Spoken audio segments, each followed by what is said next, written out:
Hey, welcome. This is episode 3 of the Path to Stardom podcast with me, Sadia B. Yesterday, I put out an episode about how to attract your core fans, not chase, but attract them. So I put it into a rap group called Rap God News on Instagram, and they were asking me a lot of questions. I was really grateful to answer the questions for them and help them think about marketing in a totally different way. So here's what I asked them. I asked them, who does your music connect most with? And they were like, I think 31-year-olds, I think older people, et cetera, et cetera. And I was like, how come the focus is just mostly on age? Like, how come that keeps coming up? And they're like, I don't know. Those are just the people who talk to me about my music and that they like my music. And I was like, what if I told you that your music could be listened to by people regardless of age, regardless of nationality, race, sex, and you didn't have to change anything about your music? Because a lot of them were talking about, oh, I think I should make this sort of music or that sort of music. And I was like, no. What about if you kept everything the same and you were still able to attract fans? And then they were like, oh, really? That's possible. And I'm like, yes, it is very possible. And how do you do that? It's by solving problems. Your music is there to provide people relief to their problems. Yesterday, I talked about the 3 core desires of people. The 3 core desires are improvements in health, wealth, and relationships.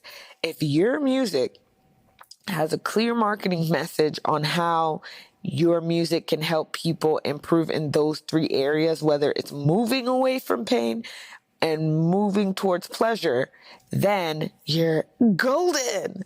And they were like, oh my God, that's really possible. And I'm like, yes. The key to attract fans is to solve their problems first. And then after you realize that a problem is solved, you look for the sort of people who would benefit from your solution to the problem. So for example, if we're talking about health, the first thing we have to think about is, are we moving away from pain or are we moving towards pleasure? Examples of moving away from pain and health are, I hate the way I look in the mirror. I'm so overweight and I also have no energy. That's moving away from pain. Moving towards pleasure would be, I want a 6-pack of abs. I want an amazing body. I want to run a marathon. I want to have more energy. Usually moving towards pleasure is always a dream. I want. So your music, if it solves any of those problems, just one out of the 6 problems that I just said, that's how you market your message, and that's how you attract people who really, really, really would benefit from your music. So for example, we're talking about health, moving away from pain, meaning I hate my body, I hate the way I look. I have a song called I Woke Up Like This, and it's basically about how I used to be unconfident in high school and college, and I was just trying to fit in, and no one liked me. I hated the way I looked. And now I wake up with my hair all crazy, it's curly, and I accept myself and I love myself. I'm able to solve that problem for people in regards to their confidence. So the problem is solved. Now I go look for people who feel that way. I look for people who also felt unconfident in high school, who also may feel unconfident now.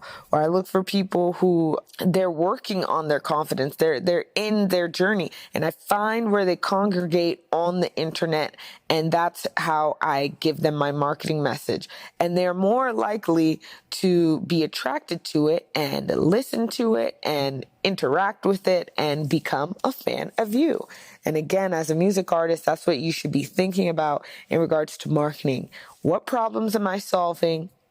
Then finding people who would benefit from these solutions, getting in front of their faces, and having them interact with you. So that is my marketing tip of the day. Be thinking about how your music solves problems for your consumers and telling them how your music solves problems and just putting that out there. I hate to see music artists feel like they have to change who they are or their music topics because they feel like no one is going to listen, or people only listen towards a specific sort of music.